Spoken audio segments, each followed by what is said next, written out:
আজকে আমরা পড়ব মডেল 7, তাই তো? নবদূত বইয়ের যে সাজেশন দেওয়া আছে, সাজেশনের সপ্তম মডেলটা আমরা পড়ব। কাকে নিয়ে লেখা আছে? শেখ মোহাম্মদ সুলতান, সংক্ষেপে বলা হয় এস এম সুলতান। আবার তোমরা এস এম এসও বলতে পারো। আচ্ছা, তো এস এম সুলতান ওয়াইডলি নোন মানে কি বলেন? ব্যাপকভাবে পরিচিত বা বেশ পরিচিত। অ্যাজ মানে কি? হিসেবে। এস এম সুলতান, তাহলে এখানে শেখ মোহাম্মদ সুলতান, সে এস এম সুলতান নামে বেশি পরিচিত। ওয়াজ ডিস্টিংগুইশড, ওয়াজ মানে কি? ছিলেন। ডিস্টিংগুইশড মানে একজন বিশিষ্ট, অনন্য ছিল। বাংলাদেশি পেইন্টার, বাংলাদেশের অন্যতম বা বিশিষ্ট একজন চিত্রশিল্পী। পেইন্টার মানে একজন শিল্পী, কিন্তু এখানে চিত্রশিল্পী বুঝাইছে। রিনোন মানে খ্যাত। এখানে রিনোন ফর, যিনি কিনা খ্যাত ছিলেন বা যিনি কিনা বিখ্যাত ছিলেন। Renowned for his distinctive personal and artistic style. His distinctive মানে অনন্য, পার্সোনাল মানে ব্যক্তিগত, অ্যান্ড এবং আর্টিস্টিক স্টাইল মানে শিল্পী সুলভ বা শৈল্পিক শৈলীতে সে ছিল একজন অনন্য বা বিখ্যাত একজন আর্টিস্ট বা শিল্পী। এখানে বলতে চিত্রশিল্পী বুঝাইছে। বর্ন মানে কি? জন্মগ্রহণ করেছিলেন। অন অগস্ট 1923, আগস্ট মাসের 1923 সালের আগস্ট মাসে সে জন্মগ্রহণ করেছিল। ইন যশোর, কোন জেলাতে? যশোর জেলাতে, বাংলাদেশের যশোরে। সুলতান ইজ অফেন রিমেম্বার্ড, সুলতানকে প্রায়শই মনে করা হয় as a bohemian artist. Bohemian মানে ভবঘুরে, যারা বিভিন্ন জায়গায় তোমার হচ্ছে ঘুরে ফিরে চলে, এক জায়গায় মনোনিবেশ করে না। হ্যাঁ, আজকে এক জায়গায়, পরের দিন অন্য জায়গায়, এরকম ভবঘুরে টাইপের, যেটাকে আমরা ভবঘুরে বলি, বোহেমিয়ান আর্টিস্ট। ভবঘুরে একজন শিল্পী ছিলেন। হু ট্রাভেলড এক্সটেন্সিভলি, যে কিনা ভ্রমণ করেছিলেন। এক্সটেন্সিভলি মানে ব্যাপকভাবে, অনেক ভ্রমণ করতেন, তার মানে ভ্রমণটাই তার ছিল প্রিয়। ডেসপাইট হিজ ইউনিক ভিশন, তার অনন্য একটা ভিশন মানে কি? একটা দৃষ্টিভঙ্গি। তার অনন্য দৃষ্টিভঙ্গি থাকা সত্ত্বেও হি অনলি অ্যাচিভড, সে অর্জন করেছিল ওয়াইড স্প্রেড রিকগনিশন, একটা বিস্তৃত স্বীকৃতি সে অর্জন করেছিল। লেটার ইন লাইফ, তার পরবর্তী জীবনে। তাহলে তার জীবনের পরবর্তী পর্যায়ে তার অনন্য দৃষ্টিভঙ্গির কারণে, তার অনন্য দৃষ্টিভঙ্গি থাকা সত্ত্বেও সে একটা বিস্তৃত স্বীকৃতি অর্জন করেছিলেন। His work was first শোকেসড, his work মানে তার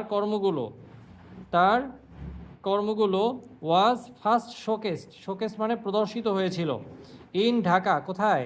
ঢাকাতে। ইন 1976 সালে। অ্যান্ড এবং significant retrospective organized by the Goethe Institute. তাহলে সিগনিফিক্যান্ট মানে কি বলেন? গুরুত্বপূর্ণ। রিট্রোস্পেকটিভ মানে পুনর্মূল্যায়নের একটা প্রদর্শনী করা হয়েছিল। আয়োজনটা করেছিল কারা? আয়োজন করা হয়েছিল বাই দ্য গথিক ইনস্টিটিউট, একটা প্রতিষ্ঠান। সেই প্রতিষ্ঠান কর্তৃক একটা পুনর্মূল্যায়নের একটা প্রদর্শনী দেখানো হয়েছিল। সেটা অনুষ্ঠিত হয়েছিল কোথায়? ঢাকায়। কত সালে? 1976 সালে হয়েছিল। সেখানে তার যতগুলো কর্ম আছে, সকল কর্মগুলো প্রদর্শন করা হয়েছিল বা প্রদর্শিত হয়েছিল। ডেসপাইট মানে কি বলেন? সত্ত্বেও। কামিং আসা সত্ত্বেও। From an under privileged background, তাহলে ডেসপাইট কামিং আসা সত্ত্বেও, from an under privileged background মানে অসচ্ছল পরিবার থেকে উঠে আসা সত্ত্বেও, এস এম সুলতান মেড হিজ মার্ক, সে তার স্বাক্ষর রেখেছিলেন, নিজের কৃতিত্বের স্বাক্ষর রেখেছিলেন।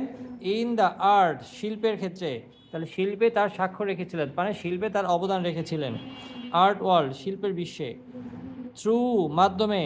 Share passion and his ability, through মানে কি বলেন? মাধ্যমে। শেয়ার প্যাশন মানে আবেগের মাধ্যমে, বিশাল বিস্তৃত আবেগের মাধ্যমে, কর্মের মাধ্যমে।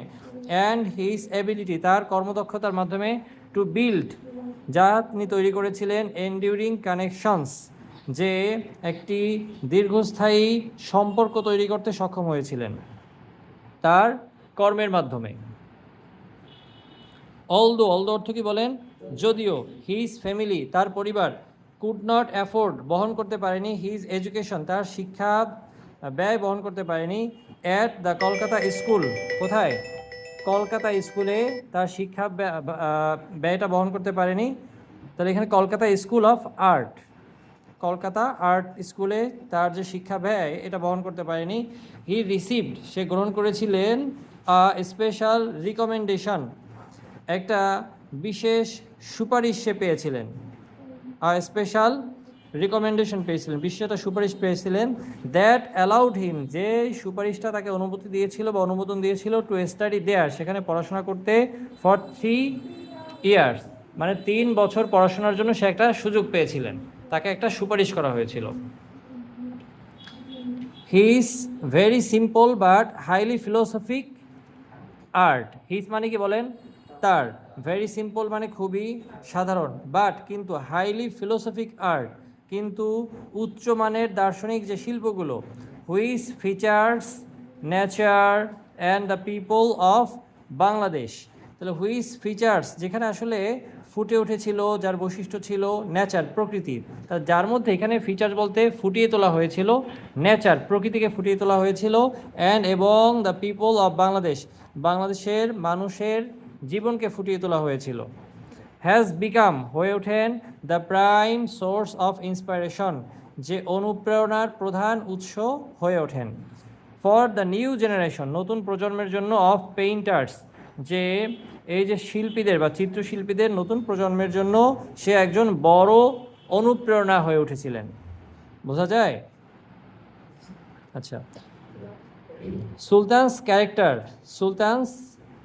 ক্যারেক্টার, সুলতানের চরিত্রগুলো, এখানে চরিত্রগুলো বলতে ব্যক্তিগত চরিত্র সেটা বোঝায় নাই, সে যে শিল্পকর্মগুলো করতেন, মানে যে আঁকাচোকা হোক, যে শিল্পগুলো করতেন, সেইখানের যে চরিত্রগুলো, সে আসলে মানুষের জীবন নিয়ে, মানুষের জীবনের কোন ধরনের মানুষ সে বাছাই করতেন, সেই যে চরিত্রগুলো।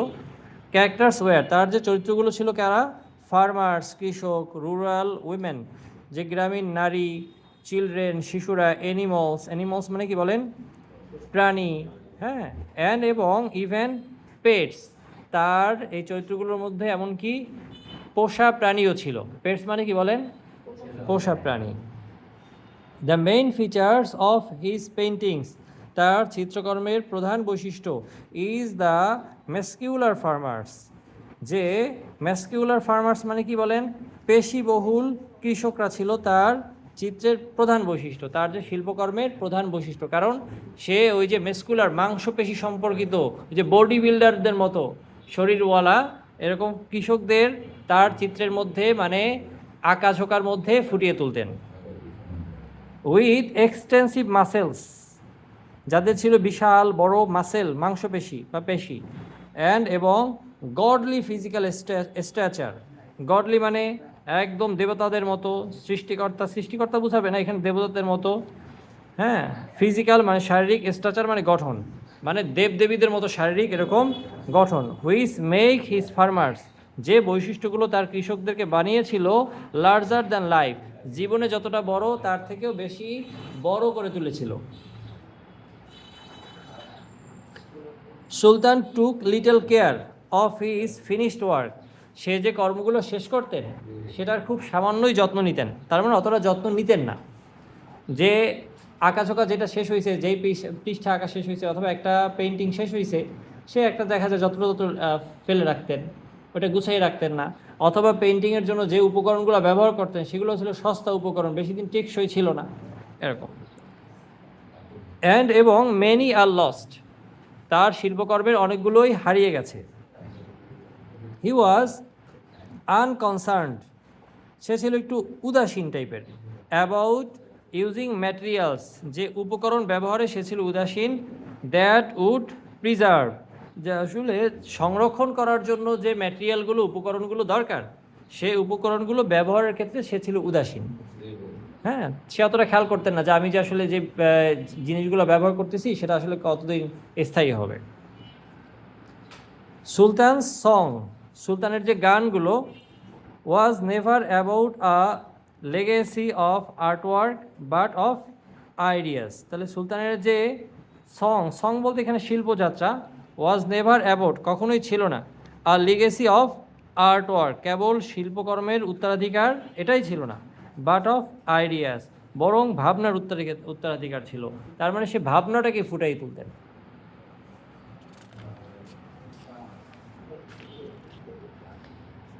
অ্যাপার্ট ফ্রম মানে ছাড়িয়ে গিয়ে বা পাশাপাশি, অ্যাপার্ট ফ্রম বিইং অ্যাওয়ার্ডেড, পুরস্কৃত হওয়ার পাশাপাশি বা পুরস্কৃত হওয়া ছাড়াও, প্রেস্টিজিয়াস অ্যাওয়ার্ড, অনেক সম্মানজনক পুরস্কার পাওয়া ছাড়াও, অ্যাকোলেটস মানে কি বলেন, প্রশংসা পেয়েছিলেন, অনেক প্রশংসা কথা পেয়েছিলেন, অ্যান্ড এবং being featured in the top art institutions. তাহলে এখানে বিইং ফিচার্ড ইন মানে অন্তর্ভুক্ত হয়েছিলেন, ইন টপ আর্ট ইনস্টিটিউশন, যে প্রখ্যাত যে বড় বড় শিল্প প্রতিষ্ঠানগুলো আছে সেখানেও সে অন্তর্ভুক্ত হয়েছিলেন বা অন্তর্ভুক্ত হয়ে তার কর্মের মাধ্যমে। সুলতান রিসিভড ওয়াইড প্রেস কভারেজ, সে বড় বড় প্রেস কভারেজ পেতেন। তার মানে প্রেস কভারেজ কীভাবে পায়, যে সংবাদপত্রে এরকম বড় অংশ জুড়ে তাকে ছাপানো হতো, তার চিত্রকর্মগুলো ছাপানো হতো, এরকম কভারেজ পেতেন। অ্যান্ড এবং লৌডেটরি ক্রিটিক্যাল রিভিউজ, লৌডেটরি মানে প্রশংসামূলক, ক্রিটিক্যাল মানে কিছু কিছু সমালোচনামূলক, ভালো মন্দ মিলিয়ে রিভিউ পেতেন, তার মন্তব্য পেতেন। বুঝতে পারছি? ক্রিটিক্যাল রিভিউজ এরকম আলোচনা এরকম পেতেন। ইন রিনোন্ড নিউজ পেপার, অনেক নামি দামি বা খ্যাতিমান অনেক সংবাদপত্রে, like the new York Times, এর মধ্যে অন্যতম ছিল new York Times, Washington post, হ্যাঁ বিদেশি অনেকগুলো news paper, the Telegraph, the Times, the guardian, লে মন্ডি অ্যান্ড মেনি মোর, আরও অনেকগুলো পত্রিকায় সে নিউজ কাভারেজ পেয়েছিলেন। হি বিকেম ইন্টারন্যাশনালি অ্যাক্লেইমড, সে আন্তর্জাতিকভাবেই প্রশংসা পেয়েছিলেন বা স্বীকৃতি পেয়েছিলেন, অ্যাজ হিসেবে a great painter of classic dimensions. Classic মানে কি উন্নত, উচ্চমানের, ডাইমেনশন মানে মাত্রা বা ধাঁচের, যে ধ্রুপদী ধাঁচের বা উন্নত মানের ধাঁচের যে পেইন্টার বা চিত্রশিল্পী, তাদের উন্নত ধাঁচের চিত্রশিল্পী হিসাবে তিনি প্রশংসা পেয়েছিলেন বা প্রশংসিত হয়েছিলেন। সুলতান রিসিভড দ্য 21 পদক, সে কী কী পুরস্কার পেয়েছিলেন? 21 পদক পুরস্কার পেয়েছিলেন, স্বাধীনতা পদক পুরস্কার পেয়েছিলেন, বাংলাদেশ চারুশিল্পী সংসদ পদক এই পদক পেয়েছিলেন, অ্যান্ড এবং আদার অনন্য প্রেস্টিজিয়াস অ্যাওয়ার্ডস, আরও অনেক সম্মানজনক পুরস্কার পেয়েছিলেন। বুঝতে পারছি? তো এই প্যাসেজটা বারবার পড়তে হবে যাতে করে প্যাসেজের কোন অংশে কী তথ্য দেওয়া আছে সেটা যেন তোমার চোখে ভাসে, তোমার যেন প্রশ্ন পাওয়ার পরে তোমার যেন খুঁজতে না হয় যে আসলে এই প্রশ্ন পড়ার পরে আবার একটুখানি প্যাসেজটা 2-3 বার পড়ে দেখি কোথায় আছে। প্যাসেজটা যদি তোমার 10 বার পড়া থাকে তাহলে অটোমেটিক্যালি তোমার মাথায় সিগন্যাল দিবে যে আসলে এটা ফার্স্ট প্যারা থেকে কোশ্চেনটা করা হয়েছে, সেকেন্ড প্যারা থেকে নাকি থার্ড প্যারা থেকে। কারণ তোমাদের এইচএসসিতে প্যাসেজটা খুবই গুরুত্বপূর্ণ, কারণ প্যাসেজ থেকে প্রথমে কোশ্চেন আসবে, এমসিকিউ আসবে, আবার হচ্ছে ফ্লো চার্ট আসবে, সামারি আসবে, তাহলে অনেকগুলো তথ্য। এই জন্য প্যাসেজগুলো ভালোভাবে পড়ার কোনো বিকল্প নাই। ঠিক আছে? আচ্ছা।